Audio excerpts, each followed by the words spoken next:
हमने ब्रजमोहन अग्रवाल जी को विशेष आग्रह किया था इस आयोजन में शामिल होने के लिए। ब्रजमोहन जी देश में छत्तीसगढ़ की पहचान है, एक अजय योद्धा जिसकी मौजूदगी किसी भी कार्यक्रम में सफलता की गारंटी होती है। उनको विशेष कार्य से अभी दिल्ली निकलना था, पर उस कार्यक्रम में परिवर्तित करते हुए हमने उन्हें यहां पर बुलाया। तो हम कार्यक्रम में एक परिवर्तन कर रहे हैं। हमारा डॉक्टर के साथ जो आखिरी सेशन है वो इसके बाद होगा। उससे पहले मैं ससम्मान आमंत्रित करता हूं सम्माननीय ब्रजमोहन अग्रवाल जी को।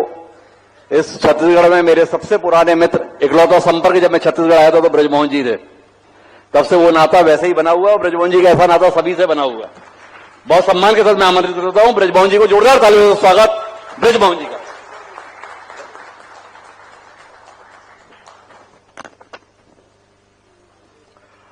आज आईएनएच और हरिभूमि ने अभी तक तो हमारे बुजुर्ग हमको हमेशा जब हम उनके पैर पड़ते उनसे आशीर्वाद लेने जाते तो उनका आशीर्वाद मिलता था कि आयुष्मान भव। आज हरिभूमि आईएनएच ने आयुष्मान भव का कार्यक्रम आयोजित किया है। इसके लिए मैं हिमांशु जी को बहुत बहुत शुभकामनाएं देता हूं, बधाई देता हूं और धन्यवाद भी देता हूं। बहुत यहां पर डॉक्टर्स बैठे हैं, हमारे स्वास्थ्य मंत्री जी भी हैं, हमारी मेयर भी हैं, विश्वविद्यालय के चांसलर मिश्रा जी भी हैं। निश्चित रूप से मैं ये मानता हूं कि आज के समय पर अगर धरती पर रहने वाले मनुष्यों को किसी 3 चीजों की जरूरत है तो पहली जरूरत है उसको शिक्षा की, दूसरी जरूरत है स्वास्थ्य की और तीसरी जरूरत है तो उसको मनोरंजन की जरूरत है। अगर ये 3 चीजें उसको ठीक तरीके से मिलती हैं तो शायद उसका जीवन सुखी हो सकता है। परंतु आज इन तीनों चीजों की कमी हमारी भारत की धरती पर तो है, हमारे छत्तीसगढ़ की धरती पर भी है। और जैसा किसी जमाने में हम बोलते थे कि अगर भगवान के बाद कोई है तो डॉक्टर है। उस जमाने में डॉक्टर कम होते थे तो इसलिए लोग उनको भगवान ही मानते थे। जब भगवान गली गली में दिखने लगे तो शायद फिर उसकी कीमत कम हो जाती है। और जैसे जैसे कोई भी प्रोफेशन, कोई भी सेवा का क्षेत्र, अब जैसे हम देखते हैं कि कोई एक क्लब हेल्थ कैंप लगाना शुरू करता है तो फिर सब लोग उसी काम को करते हैं, हेल्थ कैंप लगाते हैं, तो हेल्थ कैंप की कीमत कम हो जाती है।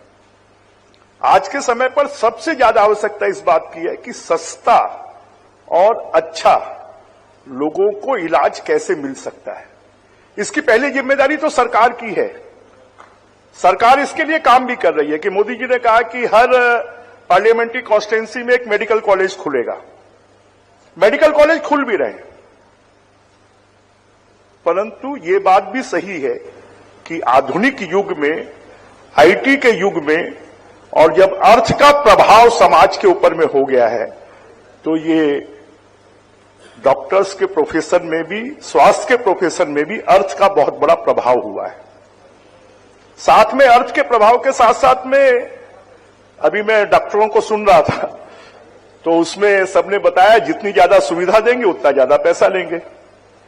सुविधा सबको चाहिए पर पैसा सबके पास नहीं है, तो हमको कहीं ना कहीं इसमें बैलेंस करना पड़ेगा कि जैसे कुछ बड़े हॉस्पिटल्स में होता है ना कि अगर जनरल वार्ड में है तो उससे फीस सब चीजों की जनरल वार्ड जैसी ली जाएगी, अगर वो सेकंड क्लास रूम में है तो सेकंड क्लास जैसी ली जाएगी।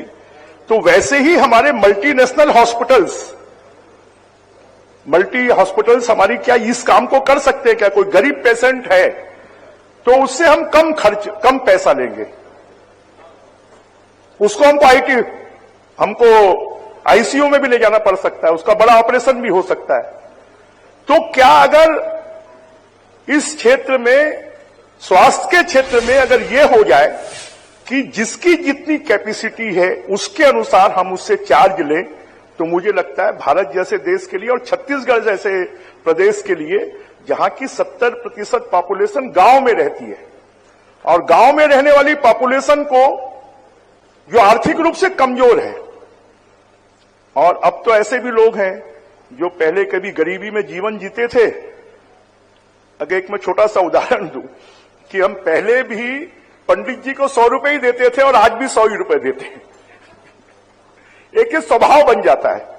तो उस स्वभाव को भी हमको समझने की जरूरत है कि कैसे हम आर्थिक रूप से कमजोर लोगों को सहजता से, सरलता से, कम पैसे में इलाज कैसे उपलब्ध करवा सकते हैं। अगर हम ये करवाएंगे तो फिर डॉक्टर भी मरीज को बोलेगा आयुष्मान भव, और मरीज भी डॉक्टर को बोलेगा आयुष्मान भव। तो ये आशीर्वाद हम कैसे प्राप्त कर सकते हैं, इस दिशा में हमको काम करने की जरूरत है। हमारे स्वास्थ्य मंत्री जी बैठे हैं। अगर जिस दिन हमारी सरकार की सुविधाएं इतनी अच्छी हो जाएगी कि लोग निजी अस्पतालों में जाने के लिए मजबूर नहीं होंगे, उस दिन निजी अस्पतालों को अपने आप अपने रेट को कम करना पड़ेगा। अभी मैं आपको एक उदाहरण दे रहा हूं कि जिस दिन से प्रधानमंत्री श्री स्कूलें खुलना शुरू हुई, प्राइवेट स्कूलों में एडमिशन आधे हो गए और आधी प्राइवेट स्कूलें तो बंद हो गई। ये स्थिति जब से अंग्रेजी माध्यम की सरकारी स्कूलें खुलना शुरू हुई। तो आज आवश्यकता इसी बात की है। और हिमांशु जी प्रश्न पूछ रहे थे कि बड़े बड़े हॉस्पिटल आएंगे तो क्या होगा। देखिए, जिनको व्यवसाय करना है उनके लिए तो बड़े हॉस्पिटल आएंगे तो कंपटीशन होगा, और जिनको सेवा करना है उनके लिए तो बहुत अच्छी बात है कि हमारे छत्तीसगढ़ में बड़े बड़े संस्थान, बड़े बड़े हॉस्पिटल आए। यहां के आम मरीज को, आम गरीब को, जो बड़े बड़े हॉस्पिटल्स के लिए बॉम्बे, दिल्ली, कलकत्ता, हैदराबाद, अगर हम तुलना करें हैदराबाद से, तो आज छत्तीसगढ़ के 50% पेशेंट हैदराबाद जाते हैं। और उसका कारण क्या है? कभी अगर हमारे यहां के डॉक्टर्स बैठकर उसके बारे में चर्चा करें कि वहां पर इथिक्स के ऊपर में इलाज होता है, वहां पर कम पैसे में इलाज होता है, वहां पर व्यवहार अच्छा होता है, तो हमारे यहाँ के 50% मरीज आजकल बॉम्बे, दिल्ली जाने की बजाय वो हैदराबाद जाते हैं, सस्ते में इलाज होता है। तो आज हमको जरूरत इसी बात की है कि हम सस्ते में अच्छा इलाज कैसे कर सकें।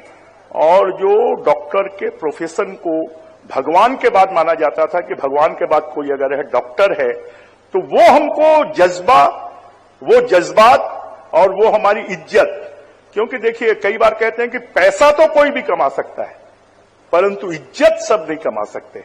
और इसलिए पुराने हमारे डॉक्टर्स हैं, क्योंकि यहां पर जो बहुत सारे डॉक्टर्स बैठे हैं वो हमारे जमाने के हैं।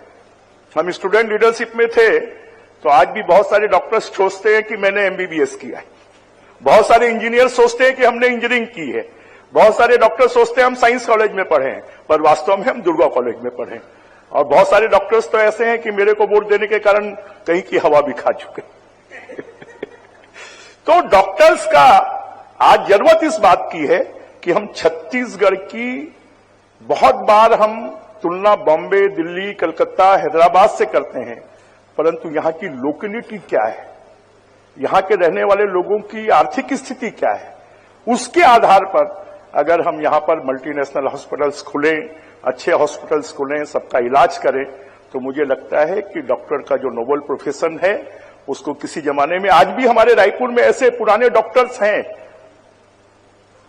जिन डॉक्टर्स को डॉक्टर मुखर्जी हैं, आज कोई डॉक्टर बता देता है ऑपरेशन करवाना, उनके पास जाएंगे वो बोलते कुछ नहीं, आपको कुछ करने की जरूरत नहीं, ये एक्सरसाइज करो। मैं आपको बताऊं, मुझे फ्रोजन शोल्डर है, घुटनों में भी दर्द होता है, उन्होंने कहा कुछ नहीं, नहाते समय शावर के नीचे नहाते हो ना, रोज गर्म पानी से उसको सेक लिया करो शावर से, तो आपका सब दर्द ठीक हो जाएगा। तो ऐसे भी बहुत सारी चीजें। और हमारा जो भारतीय चिकित्सा पद्धति है, भारतीय चिकित्सा पद्धति में मैं ये नहीं बोलता कि आयुर्वेद और या होम्योपैथ, हमारे घर में धनिया है, हमारे घर में जीरा है, हमारे घर में मेथी है, अगर उन चीजों से लोग छोटी छोटी बीमारियां ठीक हो सकती है तो हमको उनको अपने साथ में ऐड करना चाहिए कि हमारे घर के किचन में उपयोग वाले सामानों को भी हम उपयोग कर लोगों को ठीक कर सकते हैं, कि उनकी गैस ठीक हो सकती है, उनकी सर्दी ठीक हो सकती है। तो अगर इसको हम साथ में जोड़ दें तो निश्चित रूप से हम लोगों के दिलों को जीत सकते हैं। और जो मेडिकल का नोबल प्रोफेशन है, उसमें हम इज्जत प्राप्त कर सकते हैं। मैं हरिभूमि को, INH को इस कार्यक्रम के आयोजन के लिए, क्योंकि मुझे अभी दिल्ली जाना है, हिमांशु जी से हमारा ऐसा प्रेम है कि उनकी बातों को टाल नहीं सकते, तो मैंने कहा मैं आऊंगा जरूर, पर मैं जल्दी चला जाऊंगा। मैं उनको बहुत बहुत शुभकामनाएं और बधाई देते हुए अपनी बात को समाप्त करता हूं। जय हिंद, जय छत्तीसगढ़।